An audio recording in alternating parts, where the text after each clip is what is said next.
Safari ya mchekeshaji na mwanaharakati Eric Omondi ambaye pia ni balozi wa kampuni ya rangi ya Hamosa imeng'oa nanga katika duka la kuuzia bidhaa za rangi za Mjengo Hardware ya Kamakis, Ruiru, kaunti ya Kiambu. Aliandamana na uimbaji mashuhuri kama vile Wanja Asali, Beni Mpendwa na Ann Lawrence, lengo likiwa ni kuchangisha pesa za kujengea taasisi ya kielimu, shule ya sekondari miongoni mwa maendeleo mengine.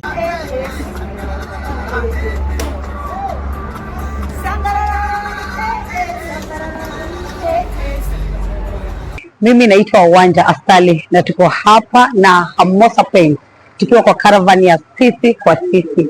So guys, tutembee pamoja. Travel inaanza hapa Mjengo Hardware, tutembee Kamakis yote, twende Thika, twende Murang'a, twende Nanyuki hadi Meru. Kwa hivyo watu wenye mtungoje kwa barabara, sababu tutakuwa kwa hii sisi kwa sisi caravan tukitembea pamoja na Hamosa Paint. So guys, be ready, tutakuwa na nyinyi. Msimamizi wa Mjengo Hardware ya Madam Josephine Ngweti, wengi wakimtambua kama Josephine wa Mjengo, ameelezea furaha yake kuhusiana na bidhaa za Hamosa, akitaja kuwa uwepo wa rangi za ndani na nje za Hamosa ni miongoni mwa maendeleo makubwa kwenye kampuni hiyo. Aidha, ameitaja bidhaa mpya ya epoxy kwa bidhaa inayoendelea kupata umaarufu mkubwa na ni rangi inayopendwa zaidi. My name is Josephine Ngweti, kutoka Mjengo Material Electrical Hardware.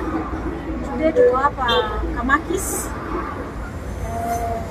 tukiwa na caravan yetu float off Hamosa na Mjengo. Hamosa ni rangi mzuri sana na wako na all type of paints, interior and exterior. Also, wao wenye ile hii inaitwa epoxy. Kuna epoxy siku hizi inapakwa floor. Inakaa maridadi, ni brand ya Hamosa. Watu wa Kamakis and all the area Kamakis expects everything that you want. Any brand, any paint you want, unaipata hapa Mjengo. And all other branches. We have so many branches. Tuko na branch in the center, tuko na branch Dacia, tuko na branch Katani, Kasarani, Airways, Mboigwa, Infinity na Meru.